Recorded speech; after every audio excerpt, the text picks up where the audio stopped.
Okay, so have you ever, been in that situation where someone accuses you of being in your own head way too much?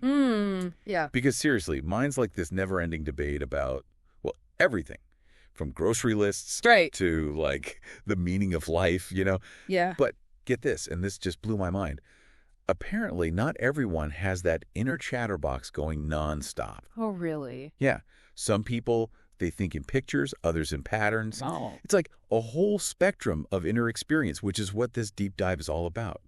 We're going deep into the research on the surprising science of your inner voice. Okay. We've got a lot to cover, everything from that everyday monologue to, even those hearing voices moments, which, spoiler alert, Well, way more complex than you might think. yeah, I mean, it's definitely a fascinating area of study. Okay. And thankfully, we're finally getting the tools to unravel, what's actually going on in our heads, so. Exactly.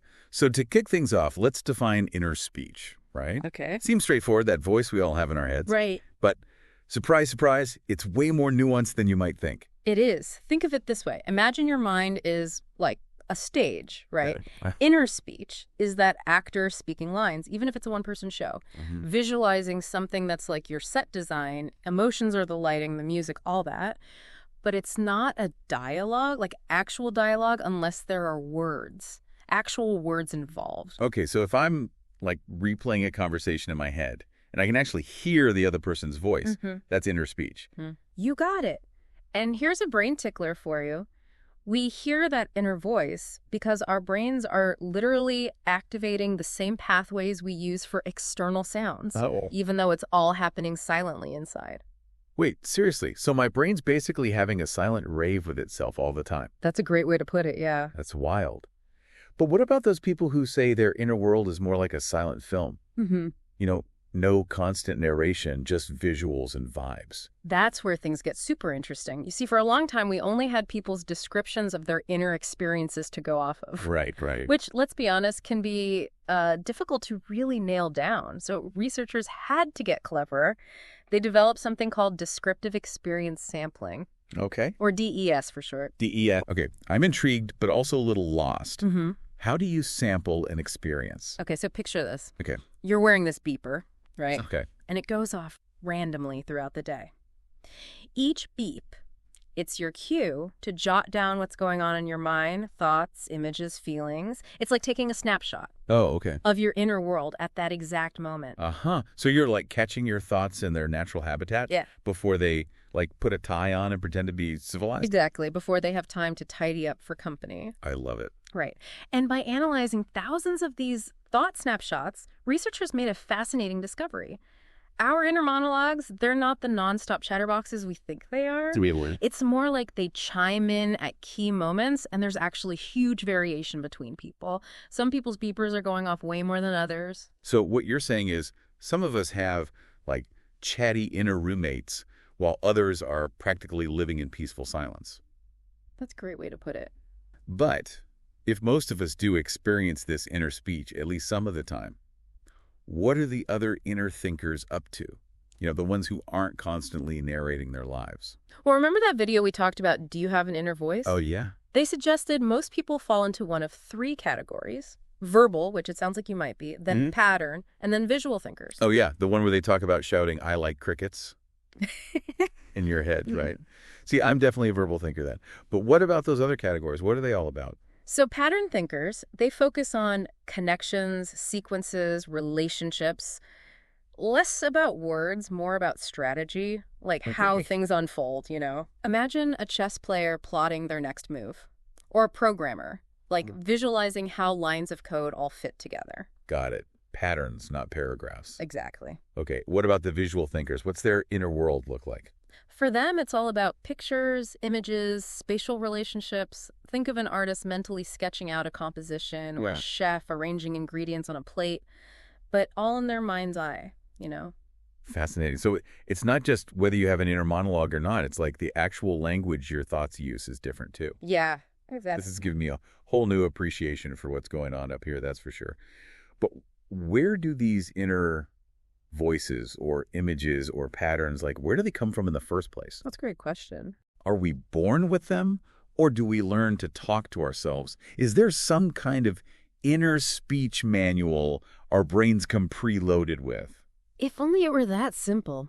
No, not quite. Okay. One of the most influential figures in this whole field is Lev Vygotsky. Oh, okay. Now, Vygotsky, he believed that those childhood conversations we have, especially with, parents, caregivers, they actually become internalized. That's the fancy word for becoming part of our inner world. Okay. They're like the building blocks of our inner speech. Think of it like learning a language. Okay, yeah. First, you mimic what you hear, right? Yeah. Then you start forming your own sentences. Yeah. Inner speech, same idea. That makes a lot of sense. When you think about how much little kids talk to themselves out loud, especially when they're playing, it's like they're practicing for conversations they'll be having in their heads later on. Exactly. Vygotsky called that private speech, that bridge between, social interaction and inner thought. So that adorable clip you shared of little Athena narrating her every move while she was playing. Yes. That was her, building her own inner dialogue right there in front of us. A perfect example. And it's not just the structure of our inner speech that's shaped by these early conversations. It's the content, too. Really? Those common phrases, those themes your parents or teachers used, they might echo in your own inner voice today. Whoa. Okay, that's making me think about those times I was struggling with, math homework, and my mom would always say, don't give up, you can do it. And now, whenever I'm facing a challenge, I swear I can hear her voice in my head, giving me that same encouragement. It's incredible how these early interactions can have such a lasting impact. It's powerful stuff. And that, my friend, is Vygotsky's theory in action.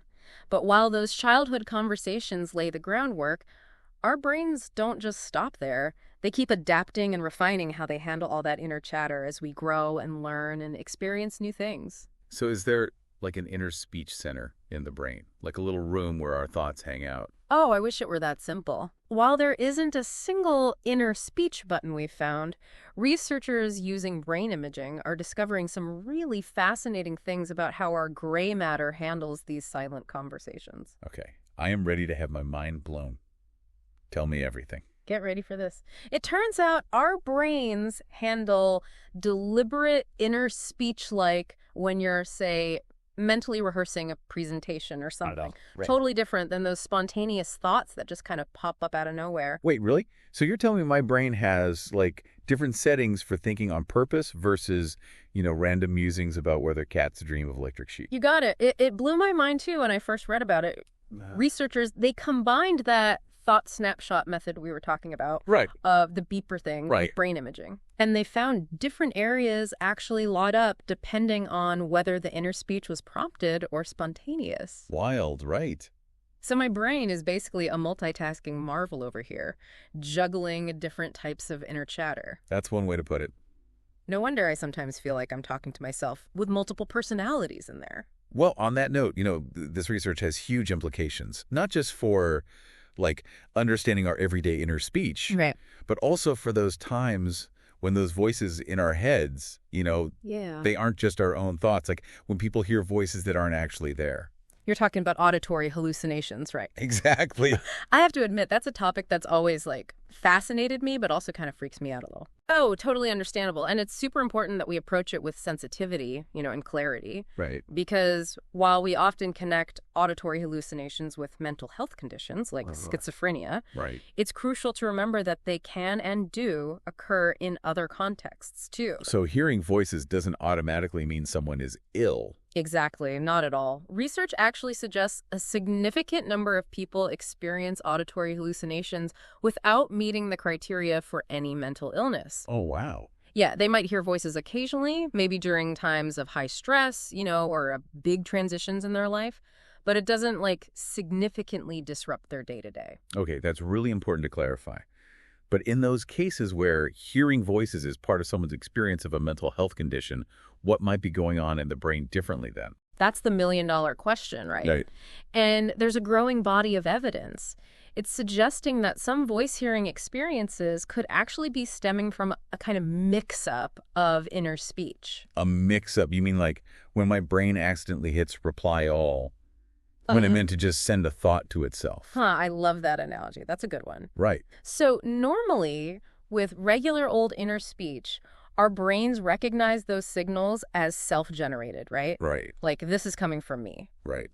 But what if, for some reason, the brain kind of misses that memo? Okay, so instead of just thinking a thought, the person experiences it as this external voice, even though there's actually no one else around. Exactly. You're getting it. And remember that brain imaging study we talked about? Yeah. The one that showed different areas lighting up for different types of inner speech? Well, some researchers believe those differences in brain activity, they might actually hold clues to understanding why this is happening, why some people experience inner speech in this different way. Okay, so I think I'm starting to see the connection here. It's like my brain has different departments for different kinds of thoughts, and sometimes the lines get a little crossed. Exactly. And when those lines get crossed, the brain is just trying to make sense of things, right? So it tries to interpret these internal signals, and sometimes it attributes them to an external source, because that's the best explanation it can come up with. This is all so complex, but it really highlights just how incredible and sometimes, like,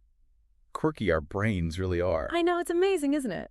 It really is. It makes you wonder, how are these experiences understood throughout history? Like, back when we didn't have brain scanners and all these fancy research methods. It's such a good point. Right. And thankfully, you came prepared. You've brought along some absolutely fascinating sources for us to dive into.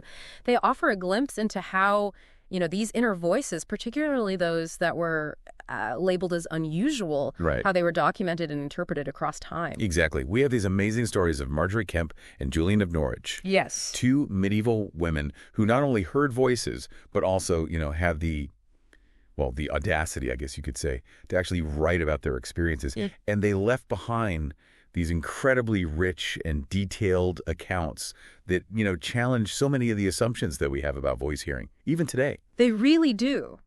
Their stories remind us that inner experiences, even in their most, let's say, unconventional forms, they've always been a part of the human story. Okay, so let's, dive into their stories, shall we? Let's do it. First of all, who are these trailblazing women? Well, Marjorie Kemp, she was a true original. We're talking 14th century England here. Okay. Pilgrimages, plagues, definitely not a time where women were exactly encouraged to, speak their minds. Right. Let alone write books. Let alone write books, exactly. It was a different world. So what made Marjorie so extraordinary? She was a force of nature, this woman. Married, 14 children. She even tried to run, her own businesses. Wow. But what really set her apart was this intense spirituality she had and her willingness to, embrace anything unconventional, Not only did she have these vivid visions and hear voices, but she wrote about them, which for a woman in that time period, practically unheard of. She was a writer, a mystic, an entrepreneur. The original multi-hyphenate. Amazing. Okay, but getting back to these voices, what kind of voices did she actually hear? Yeah. What did they say? Well, Marjorie's experiences, they were all over the map. From, what we might call clear auditory hallucinations, like hearing Jesus speaking to her, directly, to more symbolic stuff, or even physical sensations. Physical sensations, like what? She actually described hearing the Holy Spirit as a pair of bellows blowing in her ear. A pair of bellows. A pair of bellows. That is a very specific, vivid image. Right. And she also talked about hearing the voice of God as a dove or robin redbreast. A pair of bellows above a robin. It's like her own personal, divine soundboard or something. Right. But it is interesting how she used, these everyday images, to explain something that's probably really difficult to put into words. It makes you wonder if that's part of it, right? Yeah. Maybe the brain trying to grasp onto something familiar, to make sense of these experiences. Exactly. And it just reminds us that these inner experiences, even the ones that might seem, I don't know, strange or unusual to other people, they're always filtered through our own personal lens, right? Always. Our cultural background, our personal experiences, all of that shapes how we make sense of what's going on in our own heads. So true. So true. Did she ever question those voices, though? Did she worry about what they meant? Oh, absolutely. A lot of people who hear voices, she struggled to understand them.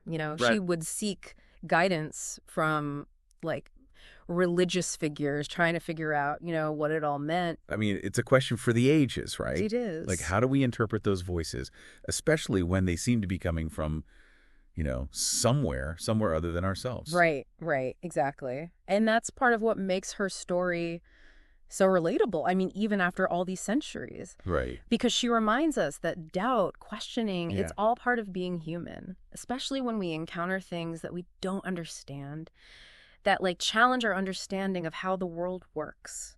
And speaking of seeking guidance, that's actually how Marjorie Kemp crossed paths with our other fascinating historical figure. Oh, that's right. Julian of Norwich. Yes, yes. Talk about getting a second opinion. It really was a meeting of the minds, wasn't it? Right. And luckily for us, Julian, she was also a gifted writer. So she left behind this really detailed account of her own, spiritual journey, including her experiences with voice hearing. Okay, so tell us about Julian. What was her story? Well, Julian, unlike Marjorie, who, was kind of a social butterfly, she lived a much more solitary life. Yeah. As an anchoress. Okay. So that means that she chose to live in like this tiny little cell that was attached to a church. Wow. And she dedicated her life to prayer and contemplation. Wow. Talk about like a very different kind of social life. Right. But don't let that solitary lifestyle fool you. Julian, she was a deep, deep thinker. And her work, I mean, it still resonates with people centuries later. And like Marjorie, she also heard voices and had mystical visions. So what kind of voice hearing experiences did she describe? Were they like similar to Marjorie's? Hers tended to be a bit more introspective, more contemplative. Sure. One of her most famous visions involved her looking down at her hand and seeing this tiny little object about the size of a hazelnut. A hazelnut. Okay, that's oddly specific. Right, I know. But as she was looking at this hazelnut, okay, she heard this voice asking her, what may this be? Okay. And then she heard the answer. It is all that is made. Whoa. So this tiny little hazelnut, it represented like the entirety of creation in that moment. You got it. No. Which, I mean... That is quite a leap. It is, but it also highlights just how symbolic, how deeply symbolic Julian's voice hearing experiences often were. For her, it wasn't so much about like external commands or, two-way conversations. It was more about prompting this like inner exploration, this deep inner understanding. This is so fascinating. So we have Marjorie, our outgoing pilgrim, hearing voices in like this chorus of, bellows and birdsong. Yeah. And then we have Julian, our contemplative anchoress, finding this profound meaning in a hazelnut. Right. It's like two sides of the same coin, but it just shows the incredible diversity of human experience. Exactly. And their stories together, they paint this much richer, much more nuanced picture of voice hearing than we often get, especially like in modern discussions of it. Absolutely. They really challenge us to look beyond these, simple labels and appreciate just how complex these experiences really can be. And maybe, even to see them as a testament to the incredible adaptability and potential of our brains. Which brings us back to, like, inner speech, right? Yeah. And how it all might relate to these more unusual voice-hearing experiences. Do Marjorie and Julian's stories, do they offer any clues about, potential links between those everyday inner monologues we all have and these voices that, seem to come from outside of us? It's like their experiences, even though they were, centuries apart, they could hold clues to how our brains are navigating this whole inner voice landscape. Mm-hmm. We've been tossing around a lot of theories so far, but what do you think? Are there like actual connections we can draw between what we know from, their accounts and what like modern science is discovering? I really do think it's worth exploring those connections further, because remember how we were talking about some voice hearing experiences possibly being like a form of misattributed inner speech, right. That brain mix-up we were discussing? Right, like when my brain hits reply all, yeah, when it meant to send a thought just to itself. Yes, exactly. Now think about Marjorie's description of the Holy Spirit as a pair of bellows. Right. It's so interesting, right? Yeah. To consider how her brain might have been interpreting those signals, those sensations that were coming from within. What if she was experiencing a heightened sensory awareness in those moments? Okay. Like maybe an echo of her own breathing or her heartbeat or something, right. Which her brain then interpreted as this external voice, as the Holy Spirit. Because in her world, the Holy Spirit sounding like a pair of bellows made sense. Exactly. It just goes to show how important our cultural upbringing, our personal experiences, all of that is in shaping how we understand and interpret these internal signals. It's like how, we're more likely to see a shadowy figure as like a monster after we've just watched a scary movie, right? Like our brains just love to find patterns. Oh, yeah. Even if they're not always accurate. Our brains are constantly trying to make sense of things, and sometimes they get a little ahead of themselves. They do. What about Julian and the hazelnut then? Right. I mean, her experiences seemed a lot more symbolic and like less visceral than Marjorie's. Right. But is it still possible they involve some kind of, internal dialogue? Absolutely. I think it's definitely possible. It might have just been one that was really deeply rooted in, her contemplative lifestyle and beliefs. So she might have been having a conversation with herself, but instead of experiencing it as like her own thoughts, it took on that external voice-like quality. Exactly. Yeah. It's a fascinating possibility. And it really speaks to the power of our own expectations, our beliefs in shaping these inner experiences. I mean, Julian dedicated her entire life to spiritual enlightenment. Right. So it makes sense that she might be predisposed to interpret these internal dialogues as divine messages. It really makes you realize just how much we still don't know about the inner workings of our minds. Yeah. It's like we're just starting to scratch the surface of understanding these incredibly complex experiences. Right. But speaking of complexity, we were talking earlier about, our ability to have those internal back and forth, those inner dialogues. And you mentioned that it might actually be connected to another really interesting aspect of our cognitive abilities theory of mind. Yes. And I have to admit, that connection, it's not super obvious to me. Can you break it down a little bit further? Oh, of course. So theory of mind, it's our ability to basically step into someone else's shoes mentally, right? It's what allows us to understand their perspective, their intentions, even predict, how they might react in a situation. And while it might seem like a huge leap from those inner dialogues we have with ourselves, there's actually a growing amount of evidence that suggests they're more connected than we think. Oh, I'm all ears. How are they connected? Well, think about it. To have a dialogue, to have a real dialogue, even an internal one, right? Mm-hmm. You need to be able to hold two different perspectives in your mind at the same time. That's true. Even when I'm arguing with myself in my head, I at least have to try to see the other side, even if I'm secretly convinced that I'm right. Exactly. You're totally engaging your theory of mind, even if it's in this playful, internal way. And researchers have actually found that when people are really going at it in these internal dialogues, they're really engaged in that, certain areas of the brain that are associated with theory of mind tasks, they light up. So you're saying our brains are using some of the same mental muscles, whether we're trying to understand a friend's point of view or, having a lively debate with our inner critic. That's a great way to put it, yeah. And it suggests that our capacity for inner speech, this rich internal dialogue that we have going on, it might actually be a part of what makes us such social and empathetic beings. Wow. It allows us to understand not only our own minds, but also the minds of others as well. That's incredible. It really highlights just how interconnected all of our cognitive abilities really are. It really is fascinating, isn't it? And how even something as seemingly simple as, quote unquote, talking to ourselves, actually involves these amazingly complex processes that are going on in our brains all the time. It really makes you appreciate, the elegant complexity of the human brain. It really does. Well, this has been quite the journey. It has. Exploring the surprising science of the inner voice. We've covered so much, from that everyday monologue to, the mysteries of auditory hallucinations. We even took a little detour through history with Marjorie and Julian. So as we wrap up this deep dive here, what's the key takeaway you're hoping, our listeners will leave with today?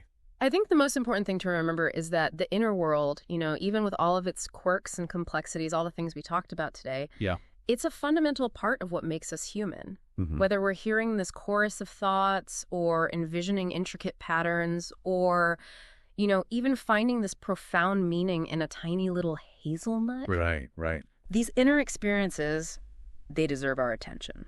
They deserve our respect. And they're definitely worth exploring further. Beautifully said. And for our listeners out there, the next time that you find yourself, lost in thought, take a moment to really appreciate this incredible symphony that's happening inside your own head. It's pretty amazing. You might be surprised at what you discover.